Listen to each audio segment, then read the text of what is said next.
Hi everyone, I'm also Jeter and I attend MTSU. So I was given an assignment to do a podcast about my narrative essay, which is about me coming out to my mom.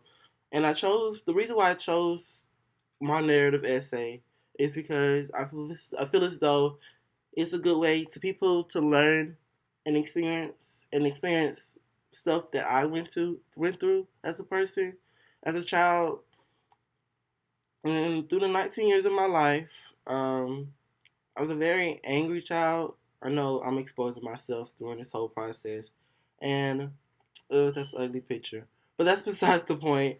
I was a very angry child, mad at the world, wanted to be by myself, very shy, quiet, depressed, didn't know who I was, didn't know why I was feeling this way, why I like boys, all the typical stuff that people in my community, that community, normally go through and ask questions when they're in the closet.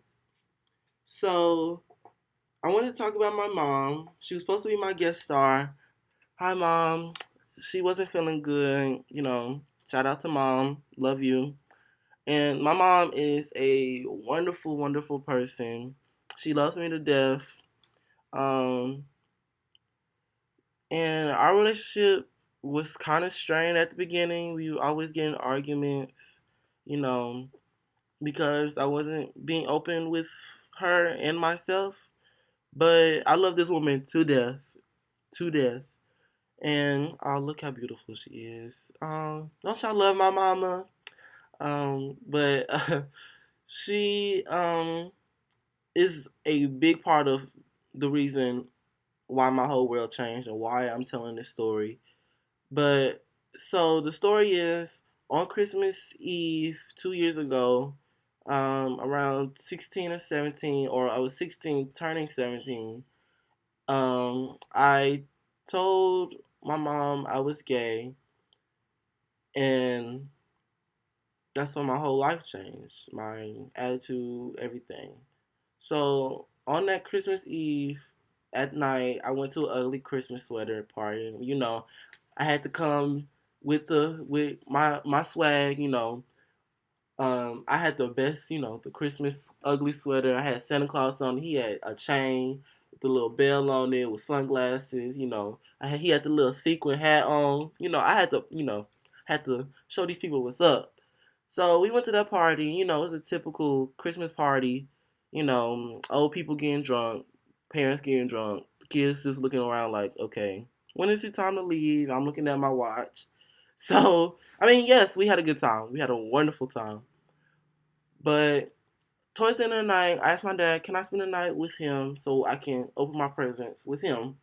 And he was like, yeah, the typical dad saying, go ask your mom, go ask your mom. So I'm like, okay.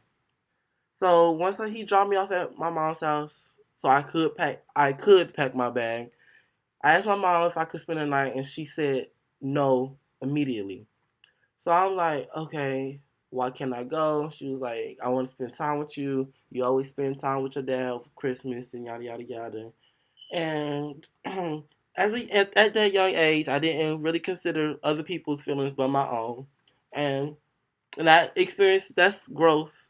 If when you can call out stuff that you did that wasn't right. So yes, I'm calling that out.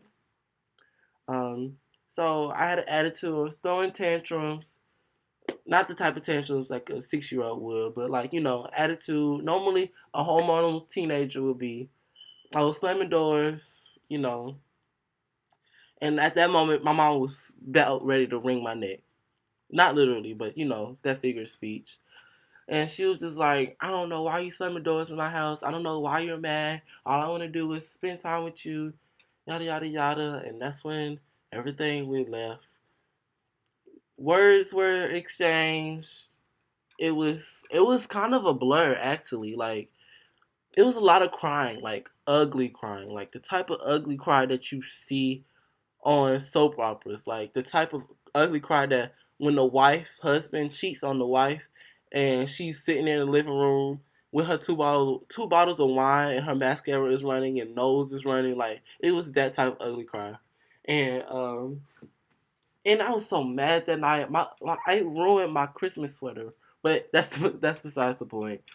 But it got so bad to a point where my mom's boyfriend had to step in, and he didn't make it any better because I started arguing with him, was about to fight him because we exchanged some words. So my mom told him to leave, and that's when everything smoothed out, mellowed out, got calm, and she was like, "Son, I don't know why you so mad at me. I don't know why our relationship is like this. I don't know why we can't get along." And I was like, "It's not your fault because I'm angry with myself and at the world because I don't know who I am." And she didn't understand what I was saying. And I was like, "Mom, I like boys." And she was like, "Son, I knew this." And that's when the ugly cry comes, and I get even more frustrated because I'm not that type of person to cry in front of anybody. And I guess that's a problem because I do believe it's healthy to cry. But she was just like, "I knew this. Um, I love you no matter what, even though I don't agree with this. But you're my son. I love you. As long as you stay true to yourself and believe what you believe, I'm gonna be two steps behind you to protect you."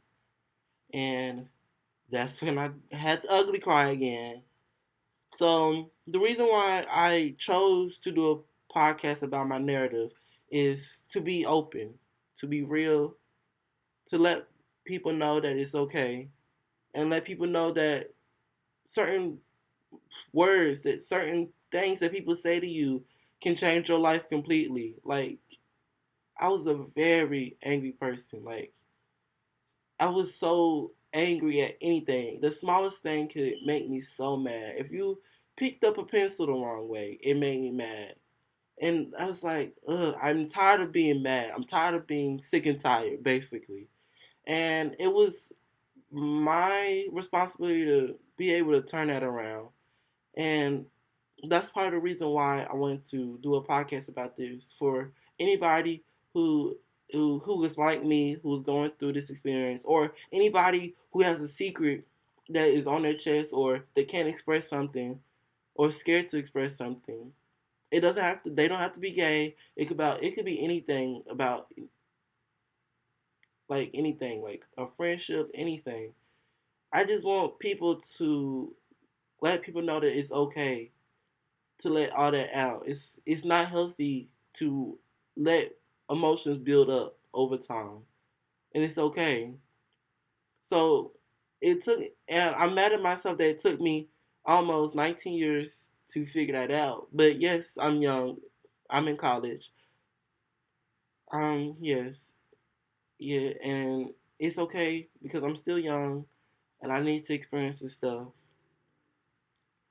And this experience made me so wise as a person. It made me look at the world completely and improve my relationships with my parents, my siblings, even with myself, like being able to love myself.